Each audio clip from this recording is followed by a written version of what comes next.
Today I'm going to continue my series on the Science of the Mind core concepts. And we're going to focus on today core concept number 5, the concept of wholeness. Just a refresher, when we talk about core concepts, they are the basic theories of how the universe works. We're going to look at this from a universal perspective, an infinite perspective, and we're going to look at it from a human perspective, from an individual perspective, from our mind, from our ego perspective. So realize that this is a universe of wholeness. Spirit is a transcendent and perfect whole. In its infinite nature, it harmoniously embraces all seeming opposites. So really, as we explore that, we understand that there's a universe. It's whole. What that means is there's nothing missing. Spirit is that, which means it transcends all things and is perfectly whole. There's nothing other than.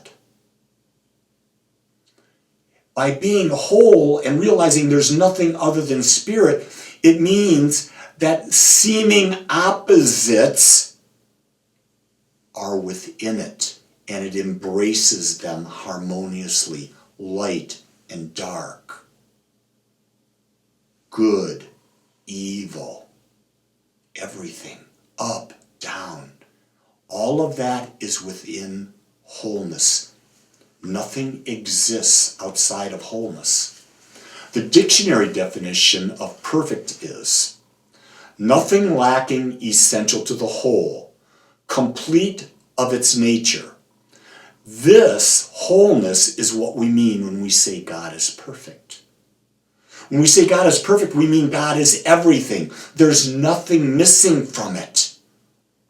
In order to be perfect, you have to be whole. In order to be whole, the universal includes everything. Everything. And in that it's perfect. Why is it perfect? Because there's nothing missing and there's nothing to compare against. When there's nothing to compare against, there's nothing to judge. So you can look at God and knowing it's whole, you can't judge it. It's everything. This concept of a higher power as a single principle, as in an inseparable wholeness, directly contradicts the belief in duality, which implies the existence of more than one power back of all things, God and the devil, for instance. Did you get that? I was brought up as a Christian. There's God, there's the devil, there's good, there is evil. In the idea that there is a higher power, and this higher power cannot be separated from this concept, that what we believe is the truth, this core concept of wholeness, meaning there is no devil that's separate from God. First off, in Christianity, the devil has been anthropomorphized into being a being. That's just not true. There's no such thing as that, because God is not a being. God is universal intelligence. God is all of consciousness expressing. However the terms you want to use, you can use them, but no term can define the infinite, so whatever you use, it actually limits it. But realize in wholeness, everything exists within it. Duality supposes opposing fundamental powers. Really get that. Duality supposes we must have with duality opposing fundamental powers.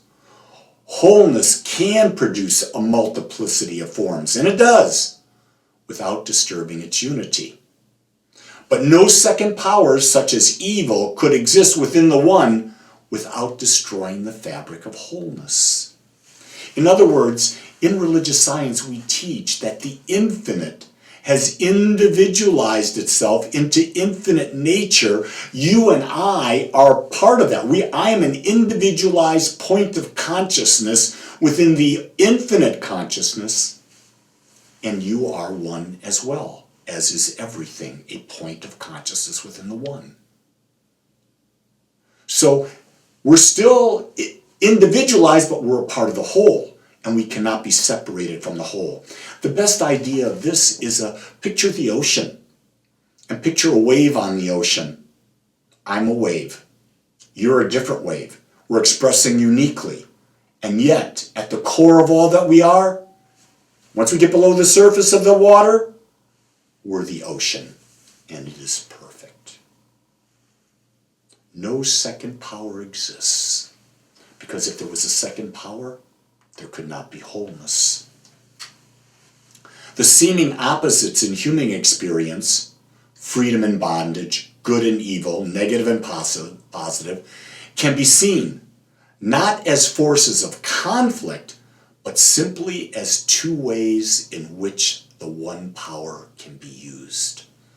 I truly love that, because when you really think about the human experience, we have to have opposites in order to have desire, in order to have desire, in order to create, so that we can have experience. You see, the infinite as whole cannot have experience, but the infinite as individualized as me, because there is the ability to choose, and there are opposites for me to choose, freedom and bondage, I can have experience.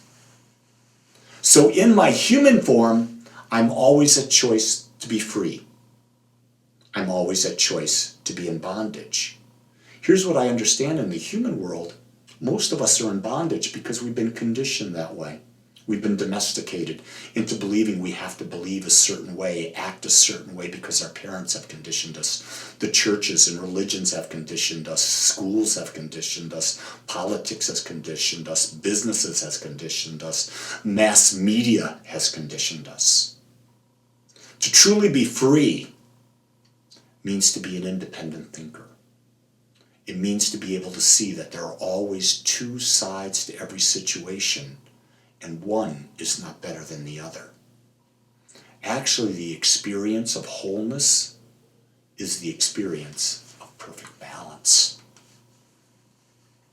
Each of us as human beings is endowed with free will, and we can choose to experience freedom or bondage. We can choose to experience abundance or lack. We can choose to experience joy or misery. All of these lie within the infinite inclusivity of God. This is the beauty of life. We get to choose. How do we choose? Through what we believe. You want to know what you believe? Look at your life. Your life will reflect your beliefs. And remember, your beliefs are not truth. They're just thought habits.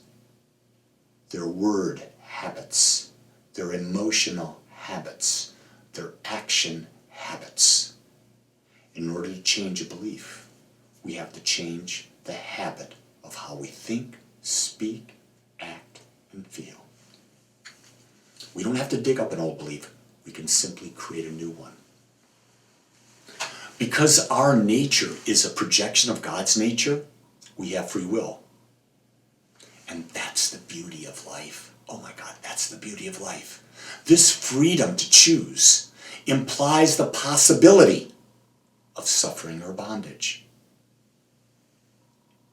We will experience suffering or bondage if we have not understood or we misuse the laws of universal harmony.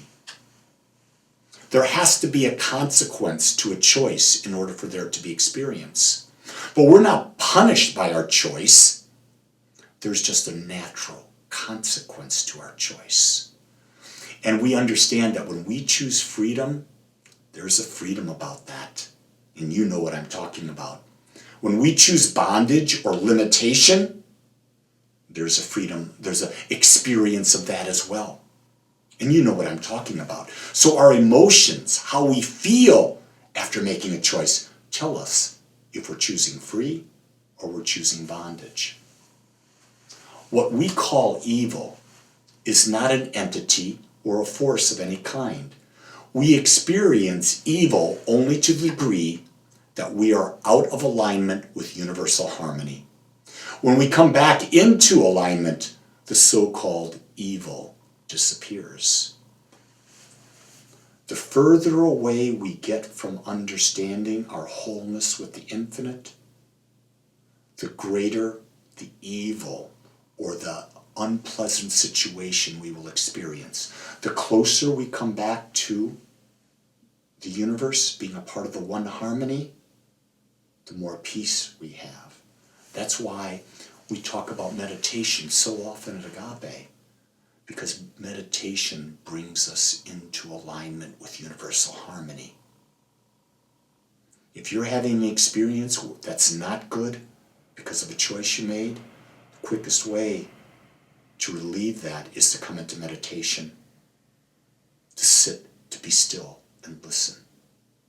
We teach meditation at Agape all the time because it's one of the greatest habits that we can possibly build to become self-empowered. See, we are not punished for our mistakes of ignorance or negative behavior, but we must experience through the impersonal action of the law the results of the choices we have made. You see, the aspect that brings us the consequence, it's impersonal. It's not punishing us.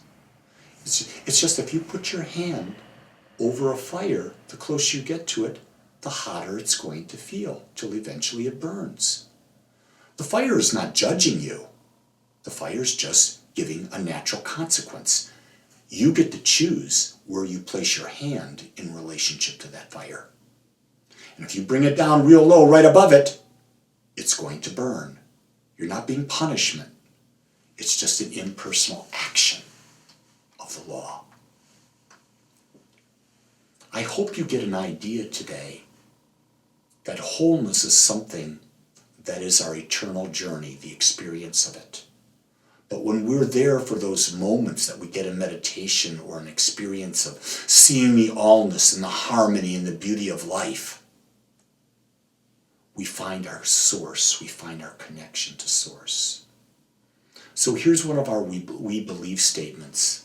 It's in front of you on the screen. I'd invite you to say it with me. We believe in the unity of all life, and that the highest God and the innermost God is one God. We believe that everything is God, and that includes us.